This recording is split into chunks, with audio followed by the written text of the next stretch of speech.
An aeroplane is flying at a speed of 144 kilometer per hour.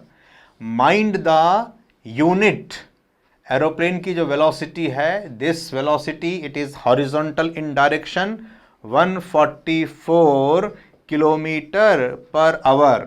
First, सबसे पहले convert it into SI, kilo 10 to the power 3, hour 60 minutes 60 seconds, multiply करिए 3600 seconds. Okay. At an altitude of 1000 metre, height from the ground, ऊंचाई जमीन से कितनी है इसकी? 1000 metre.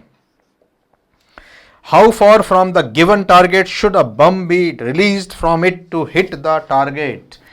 जब वो बम को रिलीज करेगा, सो बम हॉरिजॉन्टल वेलोसिटी जितनी एरोप्लेन की है उतनी ही इसकी भी वेलोसिटी रहेगी, क्योंकि बम प्लेन के अंदर है.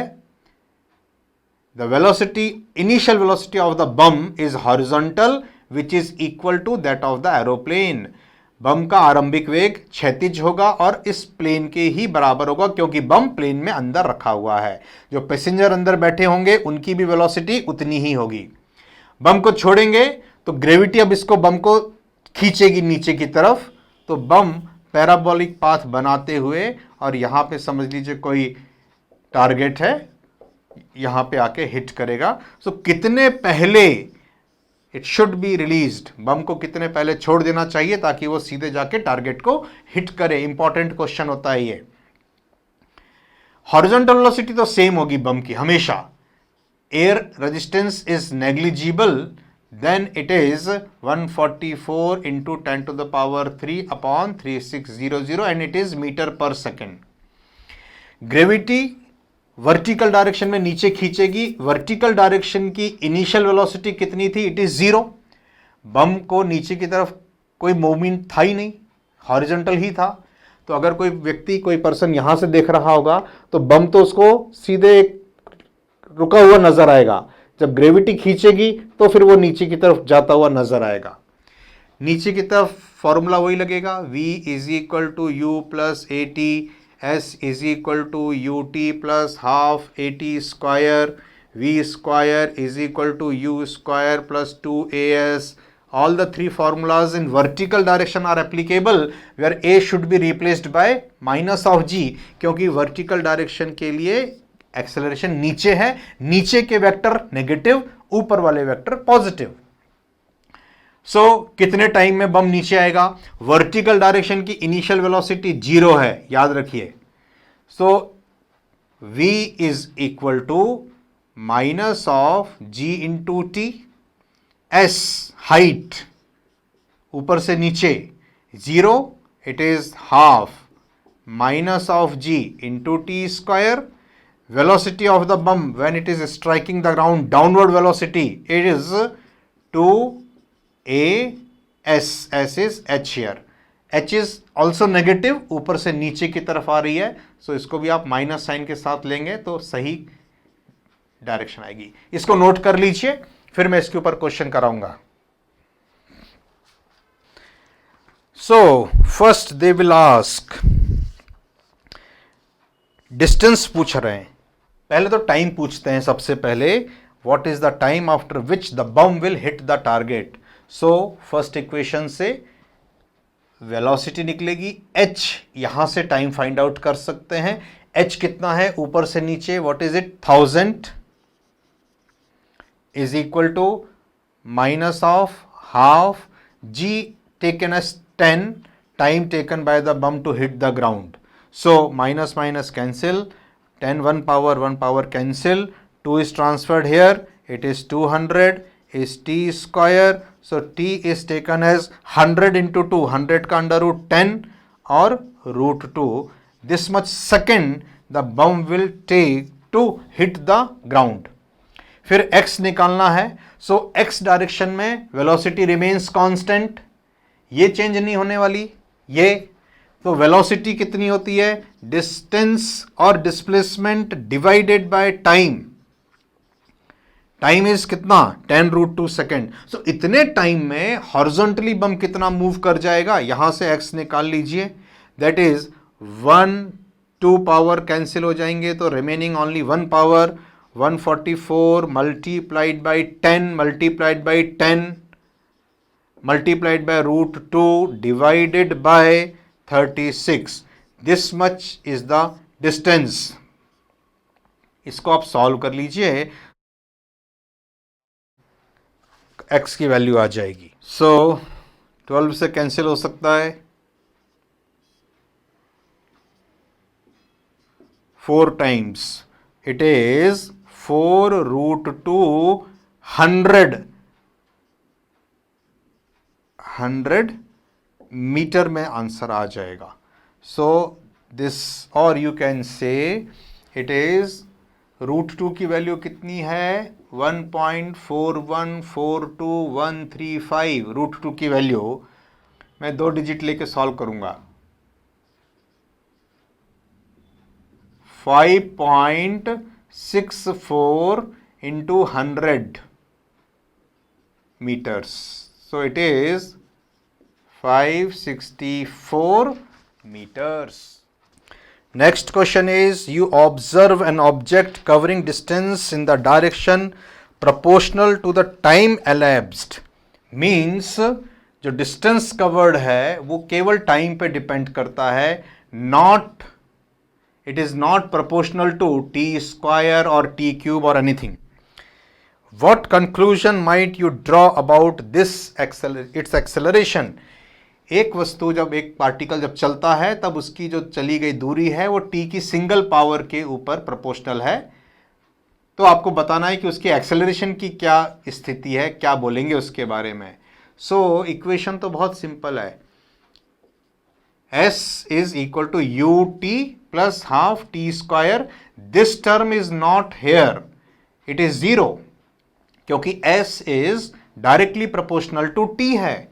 सो ये टर्म 0 करने के लिए टाइम तो 0 नहीं है, means acceleration of the particle must be 0. First is constant है, इंक्रीजिंग है. एक्सेलरेशन के बारे में नो, डिक्रीजिंग है नो, डी 0 है. Yes, this is the answer, it is 0. Next question, an aeroplane is flying at a constant horizontal velocity of 600 kilometers per hour. एक aeroplane 600 kilometres per hour. देखिए कितनी high velocity है. High नहीं है ये, आजकल तो बहुत बहुत ज़्यादा होते हैं ये. हमारी वेलोसिटी अगर 60 किलोमीटर पर आवर हो जाती है तो घर में कंप्लेंट आ जाती है कि आपका बेटा बहुत तेज गाड़ी चलाता है. उनको बताना कभी कि एरोप्लेन 600 किलोमीटर पर आवर से जाता है. At an elevation of 6 kilometres, elevation means height, towards a point directly above the target lying on the earth surface. At an appropriate time the pilot releases a ball. Pilot को bomb गिराना चाहिए, ball क्यों गिरा रहा है? So that it strikes the target at the earth, the ball will appear to be falling. मैंने आपको बताया ये, अगर पायलट देखेगा तो उसको स्ट्रेट लाइन दिखेगी क्योंकि पायलट के साथ साथ वो गिरती जा रही है नीचे.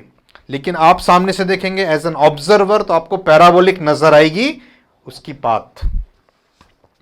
Option A, on a parabolic path as seen by the pilot, no. Vertically along a straight path as seen by an observer, no.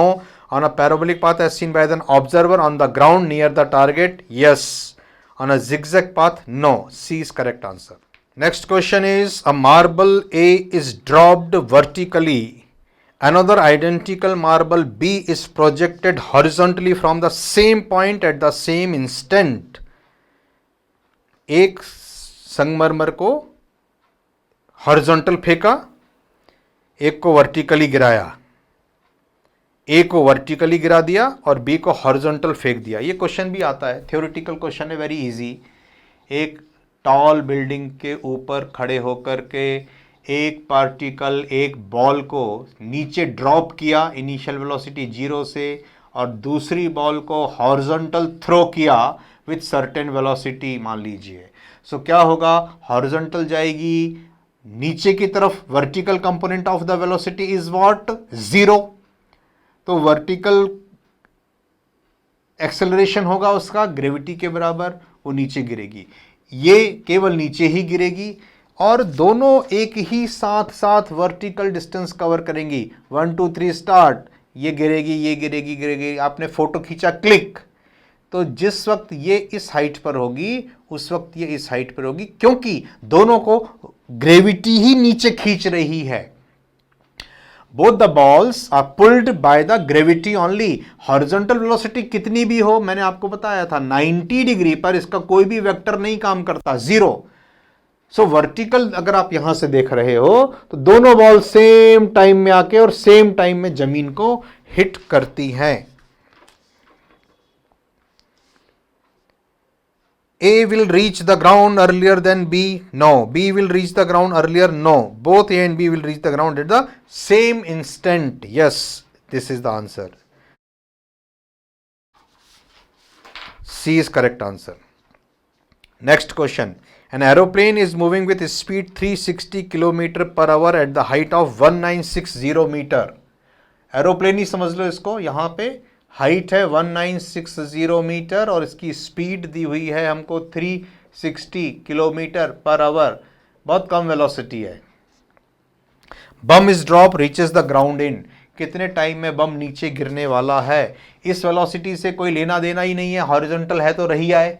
Gravity इस बम को नीचे खींचेगी अनटिल एंड अनलेस किसी गन से उसको फायर ना किया जाए, वो तो बम छोड़ देते हैं सीधे। So what is the time taken, H formula में बता देता हूं, ut plus half AT square formula है। Initial velocity in vertical direction कितनी है, 0। So formula is half, acceleration कितना है -g because it is always downward in direction. Height ऊपर से नीचे की तरफ देखिए तो it is -h is equal to minus of half GT square, use this formula, minus minus cancel. H is 1960, unit check करिए meter, it is okay. Half G 10, time we have to find out. अब क्योंकि ये इतना है so best is take G as 9.8, इसको solve कर लीजिए। 1960 multiplied by 2 upon 9.8, it is what, T square. 9.8 से ये कैंसिल हो जाएगा 20 टाइम्स। देखिए 8 2 ज़ा कितना 16 एंड 9 2 ज़ा 18 plus 1 19। So 1960 200 times cancel out, 200 into 2 400 is what, t square. T is coming as 20 second. In case इस क्वेश्चन में ये डिस्टेंस मेरे से पूछते हैं कि कितने दूर जाके बम गिरेगा यहां पे, सो इस वेलोसिटी का अब मैं यूज करता, वेलोसिटी किलोमीटर को चेंज कर लीजिए, आवर को भी चेंज कर लीजिए, 3600 सेकेंड में is equal to displacement upon time, time taken is 20। So find out करते हम फिर, that is x is equal to, solve कर लीजिए, 1 2 टर्म्स कैंसिल, 10 इज देयर, 36 से cancel out, 10 times 100 into 20। So this is x, 100 into 20. So 2 और ये 3 zeros मिल करके हो जाते kilo. So your answer will be, अगर पूछते तो हम बताते, नहीं पूछा तो मत बताइएगा, it is 2000 मीटर और 2 kilometre.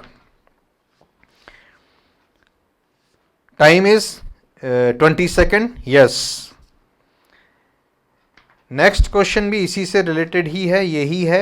N aeroplane is flying at a height of 1960 metre in the horizontal direction, this time taken is 20 second, okay.